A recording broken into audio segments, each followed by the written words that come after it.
안녕하세요. 책드레입니다. 지난 주말 독립공원에서 진행된 책 축제에 많이 참여해 보셨나요? 우리 동네 어린 친구들이 이렇게 많은 줄 몰랐네요. 모두들 평소에 어디에 숨어 있을까요? 엄마 혹은 아빠의 손을 잡고 체험해 보며 맑은 가을 하늘을 바라보고 누워서 책도 보고 많은 활동이 진행되었습니다. 강형우 개통령님은 토요일에, 김성은 그림책 작가님은 일요일에 만날 수 있었습니다. 책들애가 하루하루 소중히 가꾸어가는 천연동 하늘샘 작은 도서관에 지난 10월 16일부터 10월 22일까지의 한 주간 소식을 전해드리는 하늘샘 라이브 1230 114회를 시작해 보겠습니다. 첫 번째 소식은 역시나 도서관 내의 소식입니다. 이번 주에 온 친구들은 4세에서 7세까지 한 어린이집 친구들이 총 출동했습니다. 형님 반이라며 동생 반 친구들을 살뜰하게 챙기는 모습이 예전 대가족 시절 모습을 볼 수 있어서 흐뭇했습니다. 많은 형제 자매와 살아가면서 배울 수 있는 많은 것들을 요사이 친구들은 형제 자매가 많지 않아서 어린이집에서 배우나 봅니다. 우리 아이들의 고운 마음씨를 볼 수 있는 시간이었습니다. 모두 공룡 한 마리씩 만들어 이름을 지어주고는 함께 놀자고 하는 친구들의 모습은 참으로 사랑스러웠습니다. 또 간다에서는 아기 물총새가 처음으로 둥지 밖으로 나와 날아오를 때 함께 안 돼! 위험해! 라고 알려주며 함께 조마조마한 마음으로 읽어보고 다시 날아올라 둥지로 돌아가는 장면에서는 다행이다, 오 멋지다 하며 물총새와 한마음이 되기도 했습니다. 우리 친구들도 처음 무언가에 도전할 때 아기 물총새를 기억하며 용기 내어 해보기로 하였습니다. 두 번째 소식은 월요일에 진행되는 하늘쌤의 모여뜨개 친구입니다. 이번 주에는 소피 스카프를 시작했어요. 작은 소품이라서 금방 뜰 수 있는 장점이 있고 아이코드라는 동그랗게 말리는 기법을 배우며 한 단 한 단 늘려가고 또 한 단 한 단 줄여서 스카프를 완성하게 됩니다. 금방금방 자란 스카프의 마음을 빼앗겨서 시간 가는 줄 모르고 집중한 시간이었습니다. 이번 가을에는 아이들과 멋지게 두르고 다니면 좋을 듯 합니다. 세 번째 소식은 수요일에 진행되는 책친구 성인반 소식입니다. 10월의 주제인 기후와 환경에 관한 책으로 반짝이는 섬을 함께 나누었습니다. 바닷가의 소라개들이 소라가 아닌 인간들이 버리고 간 플라스틱이나 알루미늄 캔에 몸을 숨기고 있는 표지를 보며 해양 쓰레기를 생각하게 되었고, 소라개들이 투명한 페트병 속에 들어가서는 나오지 못하는 안타까운 모습에 마음 아파하는 시간이었습니다. 책 속에 등장하는 섬처럼 쓰레기로 오염된 섬도 있고 아예 쓰레기가 섬처럼 된 곳이 북태평양에는 있는데 GPGP라는 태평양 거대 쓰레기 더미가 있다고 합니다. 바람과 해류의 영향으로 북미, 중남미, 아시아에서 흘러온 쓰레기들이 모여 만들어졌다고 하고 인도양과 대서양에도 존재한다고 합니다. 해양 오염을 줄이려면 어떻게 해야 할까요? 라는 질문에는 바다에 버려지는 쓰레기를 가져오는 대로 무게로 값을 쳐서 준다면 많이 좋아지겠다는 의견과 또 어디를 가든 가지고 간 쓰레기는 가져와야 한다는 이야기로 공감하였습니다. 일회용품 안 쓰기, 출항 전 그물의 무게와 물품을 신고하고 입항 후 무게를 신고하게 하면 어떨까? 또 폐그물을 수거해 오면 무게에 따라 보상금을 지급하면 어떨까 등 많은 이야기가 나왔고, 그중 지금 실천할 수 있는 것은 일회용품 사용을 줄여야 한다고 입을 모았습니다. 다소 불편하지만 그래도 우리가 살아가는 지구를 위해 불편을 감수하겠다는 마음이 무엇보다 중요하다는 말씀으로 책친구를 마쳤습니다. 네 번째 소식은 책친구 초등 2기 너의 목소리를 들려줘입니다. 이번 주에는 권윤덕 작가님의 시리동동 거미동동을 함께 했습니다. 맞춤법 퀴즈를 돌아가며 내보고 풀어보고 틀린 것은 다시 고쳐 쓰고 맞으면 서로 축하해주는 모습이 성적의 점수나 부모님께 보여드리는 성적이 아니라서인지 신나게 틀리기도 하고 서로 웃고 다시 배우는 시간이었습니다. 제주도로 별명을 정하자 하니 한라산, 한라봉, 돌하루방, 하루방 등 제주 여행의 경험으로 느꼈던 제주를 떠올리며 별명을 지어보았습니다.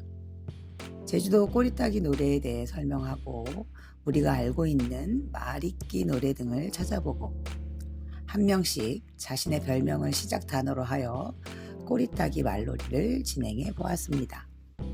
책을 읽을 때는 책의 장면을 설명하며 다른 친구들의 생각도 들어주는 멋진 모습을 보이기도 하네요.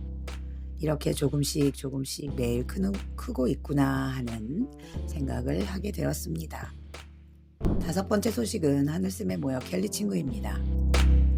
한 번 오시고 몇 주 빠지신 분이 제일 먼저 오셨어요. 지역 모임이라 그런지 이런저런 동네 이야기들이 오고 가고 여러 정보들을 듣고 이야기 나누며 글씨와 그림을 그려보고 있습니다. 매주 써도 왜 이리 글씨는 마음에 안 드는지 한 글자 한 글자 다시 써보고 또 전체를 써보고 합니다. 좋은 글귀들과 함께하는 시간이라 마음 공부도 마음의 쉼도 함께 할 수 있는 것 같습니다. 바쁜 시간을 내어 오는 시간이지만 이 시간만큼은 바쁜 마음을 내려놓고 천천히 내 마음을 들여다보는 시간이라서 편하다고 하시며 다음 주에도 만나자는 약속을 하며 시간을 정리하였습니다. 6번째 소식은 책축제 소식입니다. 2023년 책축제의 주제는 밖으로 나온 도서관입니다. 많은 부스들이 설치되고 부스마다 바쁜 움직임으로 축제를 준비했습니다. 천안동 하늘샘 작은 도서관은 구해줘 멸종위기 동물들이라는 주제로 멸종위기 동물들을 숨은 그림 3개를 찾으면 멸종위기 동물의 펜시우들을 뽑아 색을 입히고 고리를 걸어 가방거리를 만드는 프로그램을 진행했습니다. 갑자기 추워진 날씨였지만 많은 친구들과 함께 할 수 있었습니다.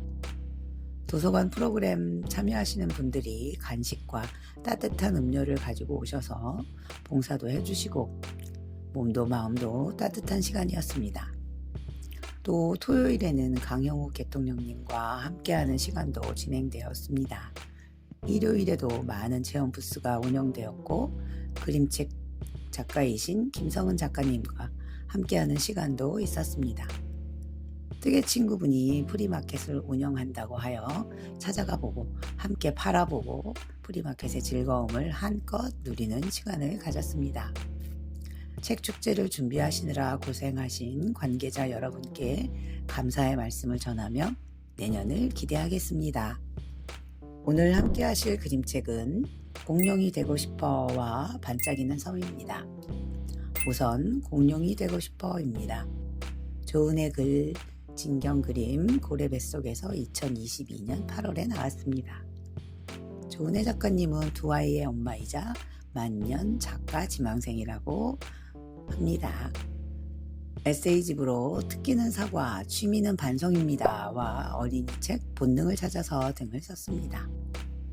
공룡이 되고픈 아이와 사람으로 키우고픈 엄마의 한판 승부를 이야기하는 책입니다. 또 우리 마음속에서만큼은 영원히 멸종하지 않은 공룡들의 이야기이기도 합니다. 아이들은 아무것도 끼어들지 않은 무의 상태에서 태어납니다. 저마다의 본능과 기질을 가지고 있지만 어떤 교육도 제재도 벽도 마주하지 않은 무궁무진한 세계 속에 살죠. 그 세계 안에서는 무엇이든 될 수 있고 어디든 갈 수 있습니다. 어른들은 아이들이 지닌 이 무중력의 순수를 사랑합니다. 거칠 것 없는 자유로움과 좋아하는 것을 향한 순정함은 한때 어른들도 가졌던 것이니까요. 하지만 동시에 두려워집니다. 그대로 두었다가 아이들이 현실에 발붙이지 못할까봐 걱정합니다. 사회 속에서 폐를 끼치는 존재가 될까봐 책임감을 느낍니다. 틀 속은 안전하지만 재미가 없습니다. 틀 밖은 자유롭지만 따뜻하지 않습니다. 그래서 우리는 사는 동안 계속 틀 안팎을 드나듭니다. 쉼없이 틀을 깨려는 아이와 열심히 틀을 씌우려는 어른들의 팽팽한 공존처럼 말입니다. 공룡은 지구에서 사라진 지 오래입니다. 동물원에 가도 볼 수 없고 실제로 만날 수도 없습니다. 그렇지만 공룡은 유니콘이나 용처럼 상상으로 만들어낸 동물도 아닙니다. 환상의 존재라기엔 그 흔적이 많이 남아있죠. 아이들은 공룡을 왜 이토록 사랑하는 걸까요? 그 어려운 이름을 죄다 외우고 피규어를 일렬로 세워대는 것일까요? 인간보다 먼저, 인간보다 강하게 이 세계를 지배하고 누렸던 존재를 동경하는 것일 수도 있습니다. 이제는 사라져버린 야생의 시대를 그리워하는 것일지도 모르죠. 현실에 있지만 동시에 현실에 없는 모호한 경계에 서 있는 공룡이 자신들과 닮아서일 것도 같습니다. 하지만 아이들은 잘 압니다. 공룡에 열광했던 마음이 식고 더 이상 관심을 보이지 않는 순간이 찾아옵니다. 그리고 공룡처럼 마음속에서만 사는 것들은 힘이 없고 유치하다고 여기는 어른이 됩니다. 엄마는 아이를 사랑하고 아이는 엄마를 사랑합니다. 하지만 둘은 공룡과 사람만큼이나 서로 다릅니다. 아이는 한 마리 공룡이 되어 엄마에게 놀자고 달려듭니다. 엄마는 사람처럼 놀자고 아이를 꼬드깁니다. 아이는 엄마의 방식이 한심하고 따분합니다. 그런 아이에게 엄마는 화가 납니다. 그래서 오늘도 엄마와 아이는 티격태격 으르렁댑니다. 하지만 둘은 결코 등 돌리지 않고 어느새 서로를 서로의 세계로 다시 초대합니다. 만약 둘의 세계가 똑같아져 버린다면 과연 아름다울까요? 아이가 매번 애늙은이처럼 굴거나 엄마가 세상의 규칙으로 아이를 붙들지 않는다면 더 문제가 되지 않을까요? 아무리 공룡이 되고 싶어도 넌 사람이잖아 라며 찬물을 끼얹는 엄마와 엄마가 원하는 멋진 공룡이 되기엔 난 너무 사람이잖아 라며 얄미운 말꼬리를 잡는 아이는 어쩌면 서로의 세계에 계속 문을 두드리는 시도를 하고 있는 건지도 모릅니다. 너무 다른 우리들이지만 기꺼이 서로의 옆자리를 떠나지 않고 매일 서로를 환기시키며 함께 살아가는 것이 사랑이 아니면 무엇일까요? 이 개구지고 유쾌한 사랑의 현장이 이 책의 매 장마다 펼쳐집니다. 환상과 일상이 경계 없이 버무러진 그림 속에서 어른도 아이도 자유롭게 어엿한 공룡으로 변신할 수도 의젓한 사람으로 웃어볼 수도 있을 것입니다. 두 번째 그림책은 반짝이는 섬입니다. 장준영 글그림 개수나무에서 2022년 7월에 나왔습니다. 글과 그림을 그리신 장준영 작가님은 자연이 우리에게 주는 메시지에 귀를 기울이고 귀 기울이기를 좋아하고 사람들이 가지고 있는 다양하고 숨겨진 이야기에 관심이 많다고 하시네요. 쓰고 그리신 책으로 공룡알과 자동차, 소풍가요, 내 생일이에요 등이 있습니다. 바닷가 모래밭에 삼각 조개를 쓴 꼬마 소라게가 나타났어요. 새 집을 갖고 싶었던 꼬마 소라게는 튼튼한 껍데기를 발견하고 빠르게 달려갔죠.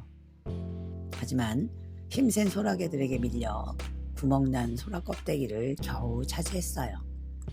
그때 꼬마개 앞에 처음 본 신기한 껍데기를 쓴 소라게가 나타났어요. 꼬마 소라게는 그 친구를 따라 멋진 껍데기를 찾으러 갔죠. 도착한 곳에서 꼬마 소라게는 좋은 소라 껍데기가 가득한 페트병을 발견했어요.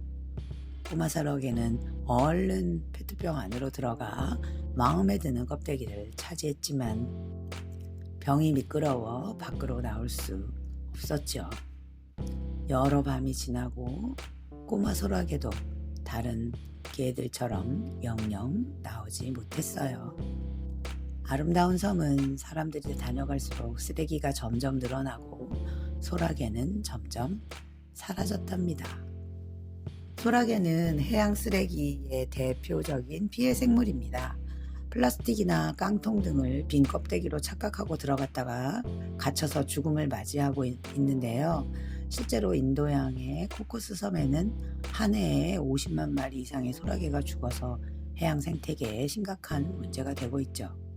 이 책은 해양 쓰레기가 생태 환경에 끼치는 영향을 꼬마 소라게의 이야기를 통해 어린이의 눈높이에서 이해하게 해줍니다. 멀리 보이는 섬은 햇살에 반짝이고 아름답기만 합니다. 하지만 그 속을 가만히 들여다보면 해양 쓰레기로 뒤덮인 섬에는 수많은 해양 동물들이 생명의 위협을 받으며 힘들게 살아가고 있죠. 반짝이는 섬은 어린이들에게 해양 생태계 보호에 대한 질문을 던지는 책입니다. 코에 빨대가 꽂힌 거북이, 플라스틱 통에서 죽어가는 소라게, 그물에 목이 감긴 물개 등을 보호하는 방법이 무엇인지 이야기 나누는 시간을 가진다면 우리 어린이들도 더 나은 미래를 만드는 일에 책임감을 느끼고 동참할 수 있을 것입니다. 오늘 책들애가 준비한 하늘쌤 라이브 1230 114회는 여기까지입니다. 요사이 감기 환자가 많아진 듯 합니다. 코로나도 소멸이 아니라고 방송에서 나오고요. 건강한 한 주 보내시고 다음 주에 건강한 모습으로 뵙겠습니다. 오늘도 귀한 시간 함께 해주셔서 고맙습니다.